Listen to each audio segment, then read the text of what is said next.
This podcast is intended and contains general information on financial strategies, investments, and products only.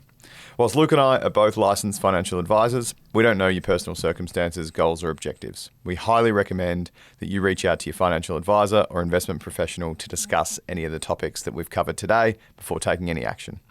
Our full disclosure, copies of our financial services guide, and additional information about Seneca Financial Solutions and Bold Wealth can be found in the show notes.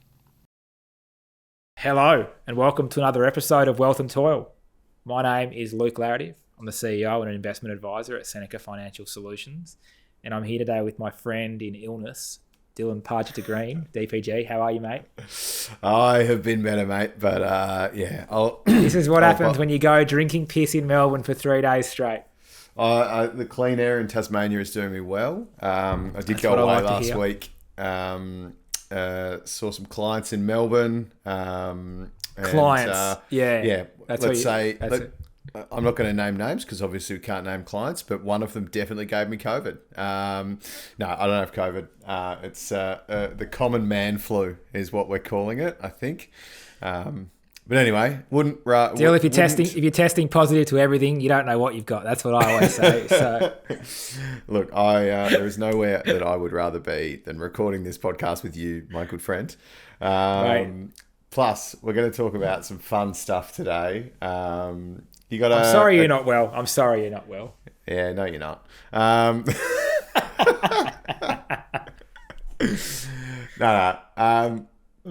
We got a bit of fun stuff on the agenda today. Quick note. I think last week, potentially earlier this week, markets hit an all-time high again. At least the ASX did, from what I remember. I don't know about the ASX. I can't remember off the top of my head, but definitely the Dow's hit an all-time high. The Nasdaq hit an all-time high last night, and I think the most important. Forget about the all-time highs. It's all a bit. The market makes all-time highs quite regularly. It's quite a common thing because guess what? The markets go up a lot more than they go down. No way. It's a secret. Don't tell anybody. And I think the takeaway here is at the start, probably 12 months ago, I started writing in my weekly note, which you're welcome to sign up to at senecafs.com.au/subscribe if you're not already reading. I wrote in my weekly note, people need to start asking themselves when it comes to investing, particularly investing in Australian shares, is what can go right? I think we were in this period where we had this 500 basis point or whatever, 450 basis point move up in interest rates. And we were trying to recalibrate earnings coming out of the back of the pandemic and these businesses that have been these COVID winners and these COVID losers, and what was a sustainable rate of growth, and subsequently what price should we pay for them, and what price should we pay for them in a higher interest rate environment, and I can get a 4% return on a term deposit, and blah, blah, blah, blah, blah. And I think people stopped asking themselves what can go right with the share market and what can go wrong. And we were pricing things and continue to price things as if we're pricing in the worst case scenario all the time. Now, does that mean that occasionally we don't see good businesses have earnings blips? Sure. James Hardie's down 14% today on a pretty decent size earnings miss and some pretty average guidance. Now, James Hardie's a great business, and that's probably, I would guess, probably not a bad point to be entering the stock. I haven't done the work on it so far, but I just think that we've got to start asking ourselves what can go right, because there is a lot going right at the moment, and there's a lot of industries that, yes, they're at the cyclical lows of their earnings, and got average valuations, and everyone keeps saying, "Oh, the market's not cheap. The market's not cheap." It's not cheap if you think their earnings are going to stay where they are forever today. But the reality is, take the glass half full view. Earnings will recover, growth will return, the consumer will bounce back. These things happen. You just got to take one step back, take a 2 or 3 year view, and you'll find that you're buying a lot of these businesses on bottom of the business cycle lows in terms of earnings and earnings growth, and you're getting them for really reasonable valuations in the context of where they're going to be in 3 or 5 years' time. And I think that is what everybody's lost sight of, and that is why 12 months ago, I started banging on the tree about we need to start asking ourselves what can go right. 100%. I mean, being fearful when others are greedy and greedy when others are fearful, right? And that's been the case probably for the last couple of years. There's been a lot of fear as interest rates have risen, a lot more uncertainty. And I think that's when managers, stock pickers do their best work. It's when there isn't, black and white conditions. It's very rarely there's black and white conditions in the market. When there's not very, when there's not very favourable, normal, steady conditions, it's a lot easier to find misnomers in low-valued companies where they have price mismatches. 100%. I think James Hardy's a great example of that. I think guidance on that, I probably skimmed it and you probably read it, knowing our normal behaviours. But the guidance is below the bottom end of the consensus range, right? Which is never good. No. And I don't want to go too much into a James Hardy deep dive right now, but the point is but that industry is going to be one of the hardest hit for the next 12 months, probably globally, right? Yeah, and the question is how much was in the price, and I would argue that there was a fair bit of negativity in the price. I would argue that maybe the guidance is a bit light on in terms of it might look like a number that they can go out and beat, and probably need to do some more work and figure out whether that's the case or there actually is something that I've missed. But I suppose my point here is not to harp on a particular stock or to think about things, but in too much detail. But just to say, you're right, Dill. Like. All of the money is in the grey. It's in the uncertainty. It's in the middle bits between, what you think you know and what everybody else knows. And I love that quote from the start of the Big Short. It's from, Mark Twain, and I'll probably stuff it up. But, it's not what you know for certain that gets you in trouble. It's what you know for certain that just isn't so. And I think that I love that. And it works both ways in the sense that it's what everybody else thinks sometimes is guaranteed, or they're really negative about, and our natural, I suppose, risk aversion and fear of losing is often greater and outweighs our desire to win, and as a result, we can often be too conservative, and I think that can apply at an asset allocation level, that can apply at a stock picking level, and it certainly can apply at the way we employ our human capital and handle our own personal finances on a day-to-day basis. Yeah, absolutely. And that probably leads us into the main topic of today pretty well, which is... What is the topic of today, Dill? Today is a wonderful topic. It's a topic that you love for all the wrong reasons, I'd say. No, we want today to talk about a very specific sector or specific mineral to be... we're going to go mineral. All right. We're going to talk about lithium. All right. We're going to talk about... And we're talking about lithium. We're talking about lithium. All right. And as a major component in battery technology, which my brain... What are we talking about? My brain could clearly use a couple more batteries. We're talking today about a few different stocks and why it's important to do research and understand exactly what you're investing in. We're going to share a very good success story, and I'm going to share some stories about some less successful investment journeys of people that might have jumped on a hype train. Sweets, can I ask you, what are your... you probably have a better sample of the average household than I do. What would you say is investing in battery minerals, in critical minerals, in mining companies that are digging up lithium or spodumene and brine deposits and whether it's nickel, cobalt, graphite? Are these sort of... I think it's been clear in the budget. It's been pretty clear in markets for a few years now that this is the way the world's moving. We're looking for a zero carbon future and a situation where we're moving away from traditional sources of energy being fossil fuels, whether that's thermal coal, whether that's gas fired power. What are your what's the mum and dad on the street? How is it viewed? Are they trying to get exposure to these things? And what's their decision process like when you ask them, hey, why did you buy XYZ stock, or what's the how do they think? Or are they not doing it at all? Well, I mean, most clients, we advise them not to go and try and buy individual stocks, but a lot of the clients, maybe when they first come to us, will have had a bad experience or potentially a very good experience in investing in the past. And clients tend to buy what they think they know.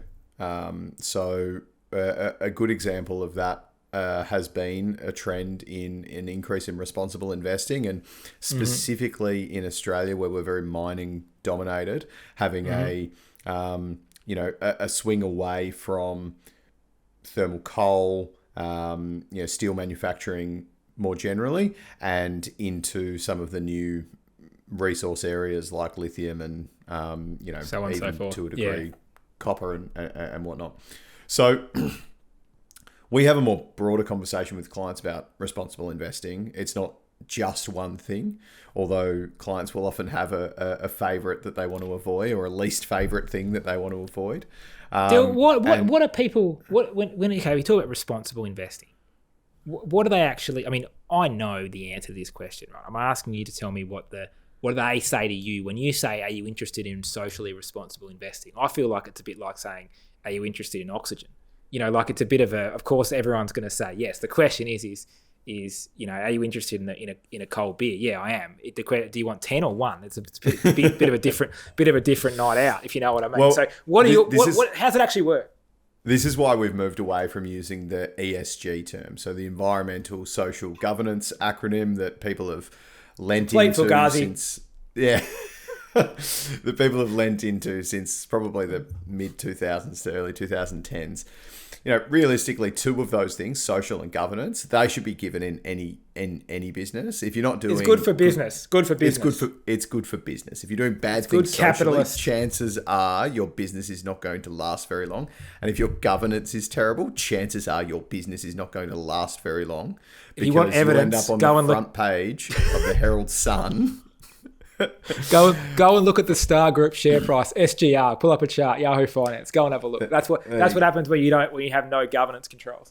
Yeah, bloody duffel bags of cash being handed over mahogany tables, I think it was. But and if you want to hear about a conflict of interest, if those duffel bags were coming to me, I wouldn't be saying a goddamn thing. Yeah. But probably the biggest trend is environment. More than anything, the biggest trend's environment. So we talk about responsible investing in a positive framework rather than a exclusionary framework. And clients that genuinely want to have screens or not invest in certain things, we aim to make sure that they're avoiding those companies. And it could be a whole number of reasons. They could have a personal experience in an area, or they could just be very, very strong on climate. Wanting to do climate policy, good things for the climate. So the good thing about having an advised portfolio is you can choose those things, and you're less likely to make a mistake or just screen out a whole industry on the back of a tick box exercise. And that's where I think that we fall into dangerous areas with these trends, is people just go, I don't want any of that. And they have no idea what they're actually screening out, and it potentially screens out too large a part of the market. It adjusts their risk tolerance, or their risk. It's concentration risk. Yeah, that's right. And then and they end up in portfolios that have heavy swings. They're highly correlated to tech and healthcare, and they don't understand why their portfolio sinks more than what the market does. I think the other important thing on that point, and you've hit the nail on the head, Dill, which is surprising, but the tech and the healthcare stocks, they this is what when you put these sort of what I would say are quite coarse indiscriminate filters on for ESG, what happens is you end up with a company like Meta that screens reasonably well. Now, from my perspective, Meta is way less ESG friendly than New Hope Corporation, who mine coal in Queensland. Now, we can have that conversation. I'm happy to have it with you, but I would argue that teen depression and suicide's gone up, 250% or whatever since social media, became a thing.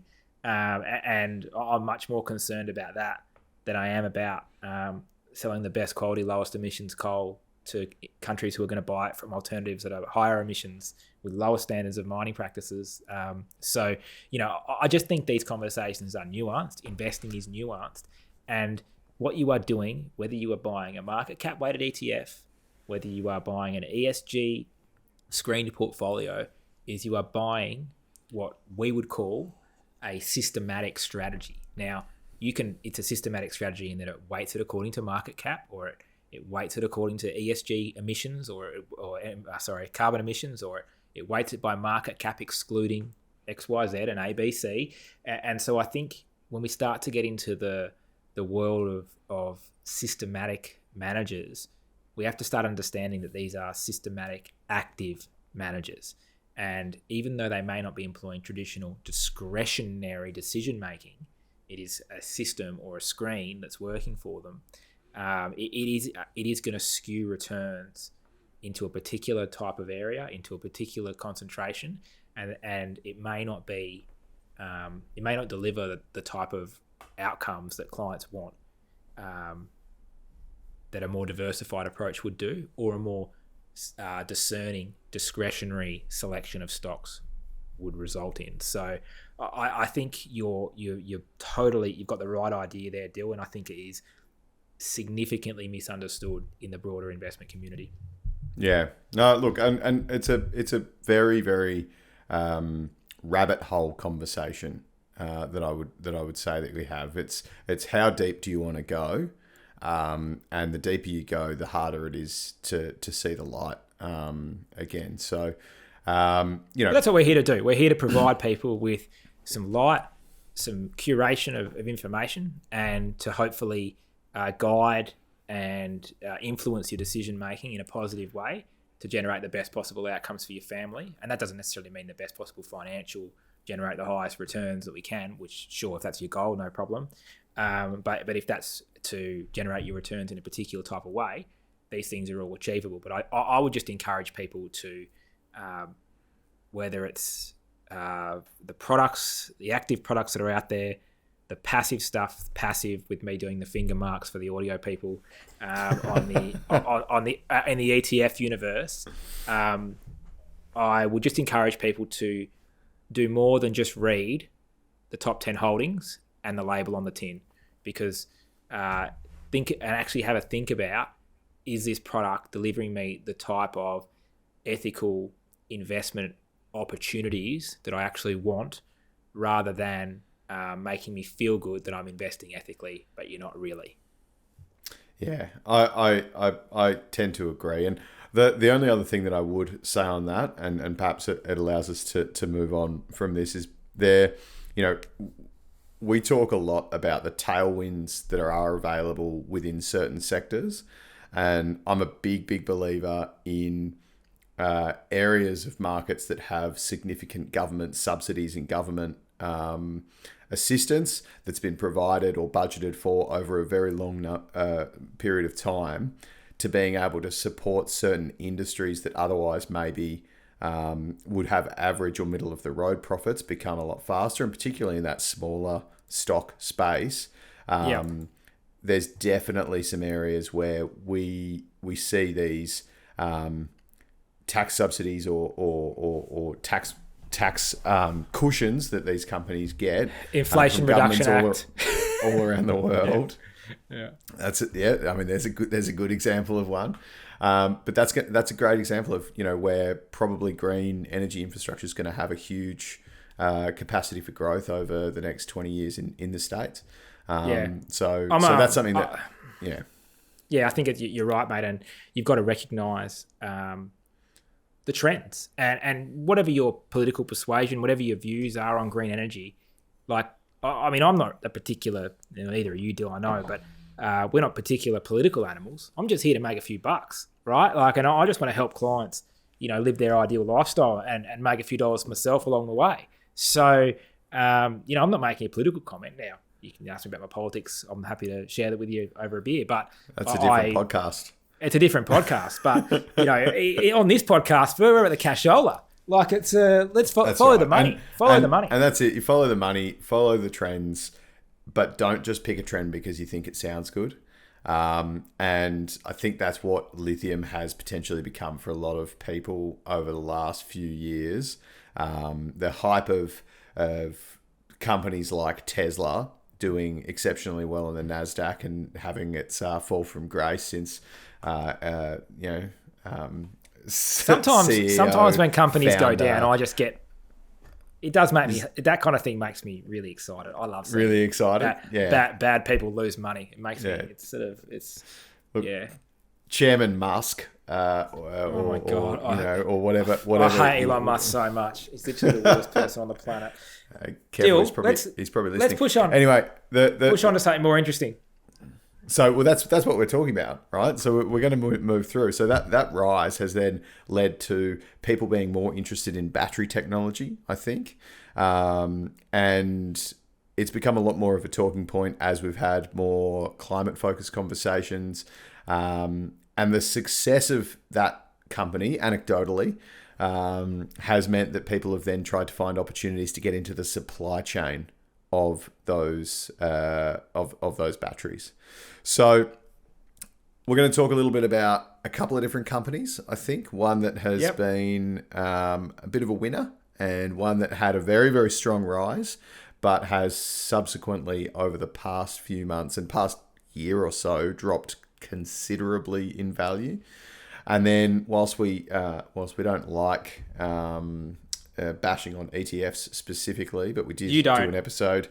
Well, yeah, I mean, I'm coming around. We did do an episode a couple of weeks ago where we bashed on thematic ETFs pretty hard, but we want to talk about why just picking a sector and investing in all the companies in that sector is not a good idea.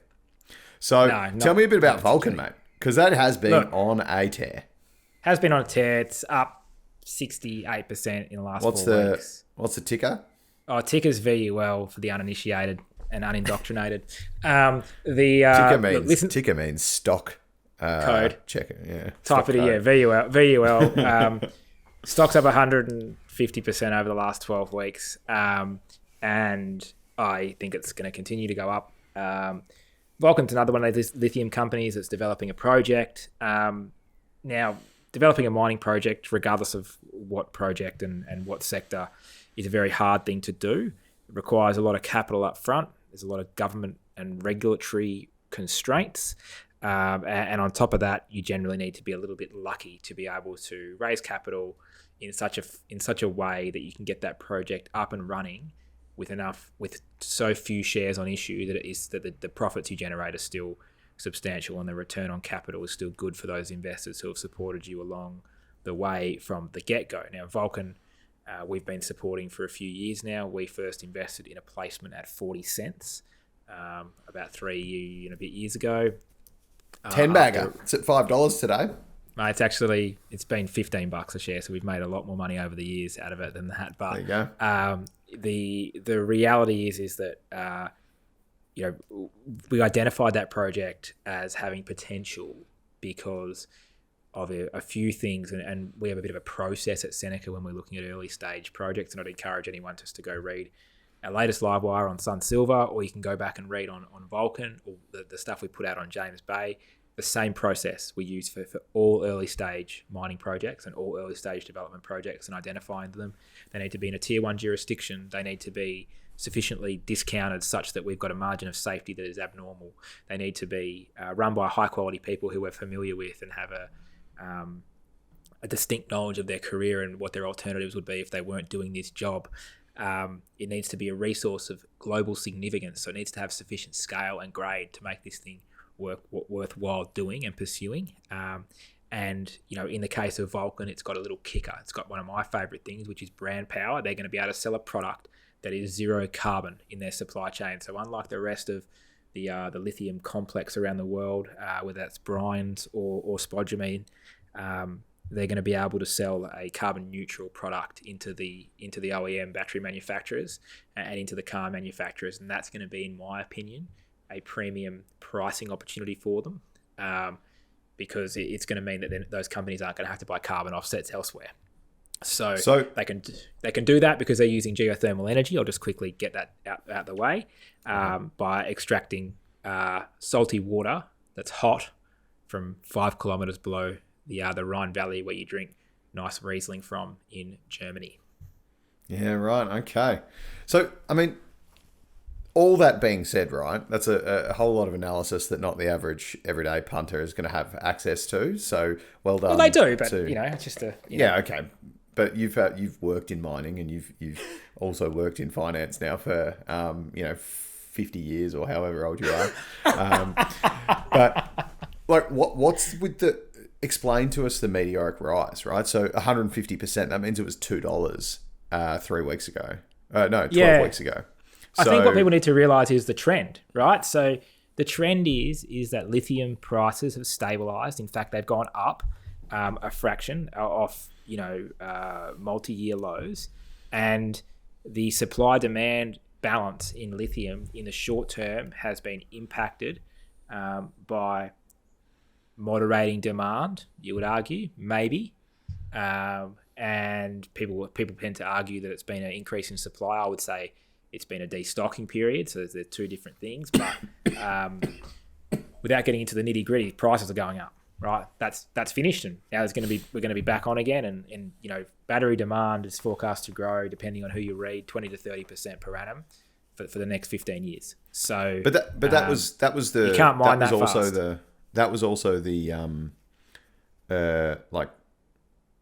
that was the trend 3 years ago when lithium took off in 2021 as well. Yeah, it went to. So it went from the.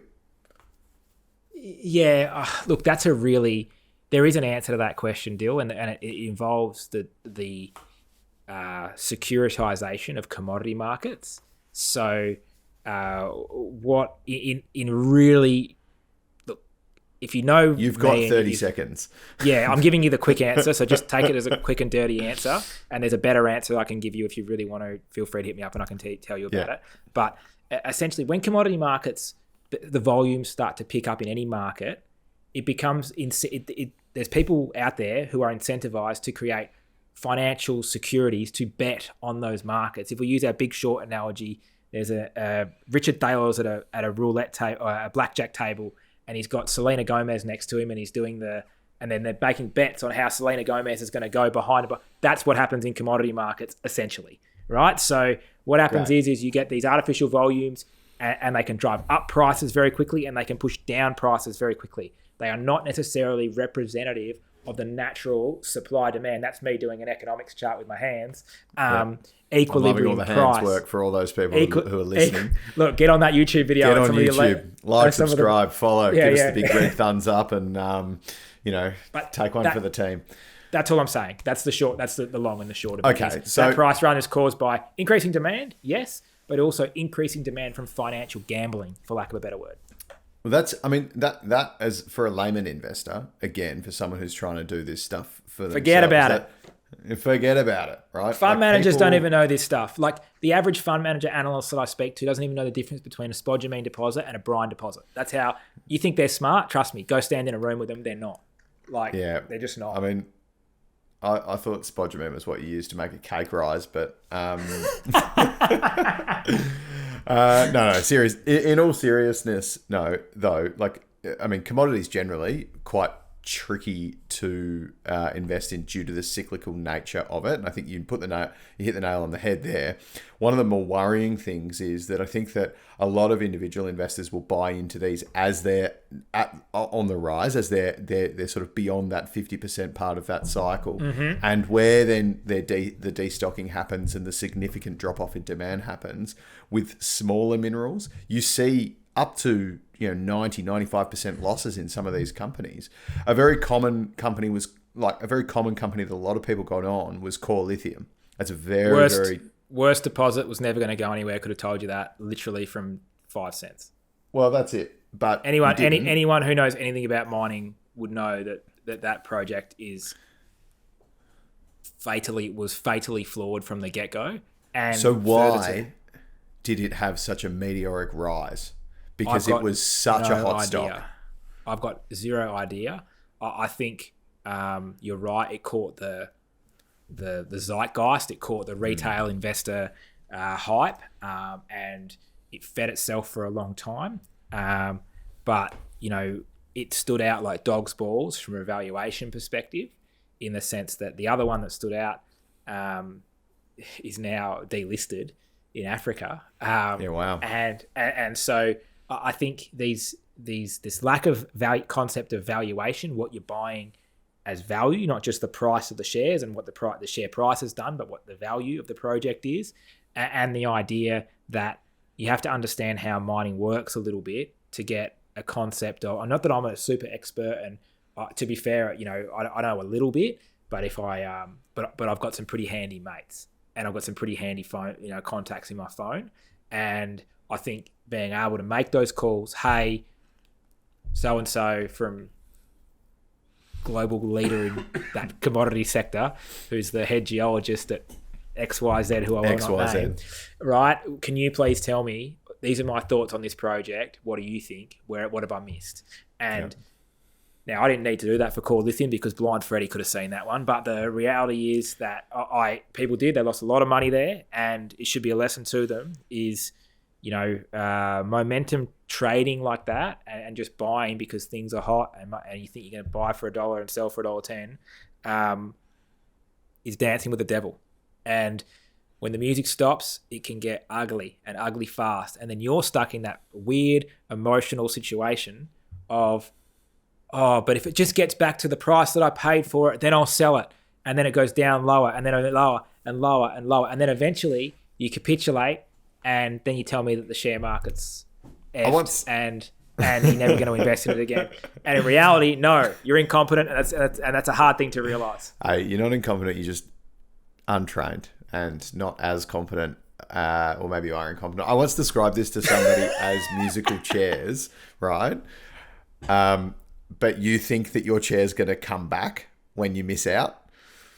So when the music stops... I'm not sure I get this analogy, but I'm going to run with it. So when the music stops, there's a chair missing, you miss out, you've picked the wrong stock, right? But instead of going away and waiting on the side, you just stand around and the chairs just keep going away. You're not getting your chair back, brother. And not only are the chairs getting taken away, but you refuse to move anywhere to go and see if you can scratch one off somebody else. And you're ruining the game. Look, I'm not saying that people shouldn't buy shares or they shouldn't invest in companies, or they shouldn't try and speculate a little bit on emerging companies to try and further their wealth. I'm all about it. It's how I've made my money, and certainly I'm nowhere near as sensible and rigorous and saving my money like Dill. As we've got to know each other, we've learned we are the two sides of the coin. But I do think that you should invest in your zone of competence. And if you're not a biotechnology drug evaluation expert, or someone who's got a very, very, very, very, very keen interest, like before you were investing in companies, you used to spend your weekend reading trial results, I think you're probably not best placed to tell me whether Polynovo or Mesoblast are going to be the best thing since sliced bread because of X, Y, and Z. If you read it on the internet, as our friends and equity mates say, if you've read it on the internet, it's already in the price. And I think that you can gamble on results, and sometimes you're going to be right, and sometimes you're going to be wrong. But the reality is you're going to make 50 bets or 100 bets, and you're going to be wrong a lot more than you're right. And I would beg to argue. I would argue that in the thing that matters is the quantum of which you're wrong and right. And I reckon you're going to be wrong a lot more than you're right. I mean, stock picking is something that you need to have some form of competitive advantage. If you want to go and gamble, go to the casino and sit at a blackjack table because the odds there. Bet on the Minnesota Timberwolves. It's way more fun. It is way more fun. Shout out to the Timberwolves. How's this man? Big old stinky grin on his face. I had the best 2 hours off work yesterday watching that game. Mate. Blocked out the calendar. I wish out that the I was calendar. not working yesterday. I should have taken it off because I feel a lot worse for it today. But no, good on them. That was awesome. Much more exciting than seeing the Nuggets go back to back. My lovely partner is a Nuggets fan, or at least that's what I tell her she is, because she asked to pick a team a few years ago, and she bandwagon thought it was jumping. That's bandwagon. That's bandwagon. No, this was a few years ago. This was pre chip, and she thought that it was funny. There was a team called the Nuggets, so we jumped on that. I like it. And I don't want to talk about the Portland Trailblazers. So No, we can't talk about them. Now, Dill, what do you think of? Do your clients invest in ETFs that buy battery minerals companies? I don't personally have any clients that have any of those specific ETFs. That's because you are smart. Yeah, well, thank you very much for that. But it is because I don't believe that there is a competitive advantage in these ETFs. In the aggregate. So I do think that there have been cases of these trends going ballistic for a short period of time, but in the same way that trying to pick one of those stocks is a bit of a gamble, trying to pick the ETF that's going to have a macro Just trend as much as a also gamble. is And the payoffs, you're very slightly payoff hedging shit. your bets, but your payoff is significantly less. And I'm a big believer in, if you're going to buy smaller companies in specific areas, then active management's where you want to be. If you're going to buy indexes and broad-based, diversified funds in buying low the whole cost. market, Yeah. buying indexes in that way, and ETFs are a way of doing that. I mean, it's actually, we could do another episode on this, but there is a rhetoric out there that people believe that ETFs are the index. And that's not the case.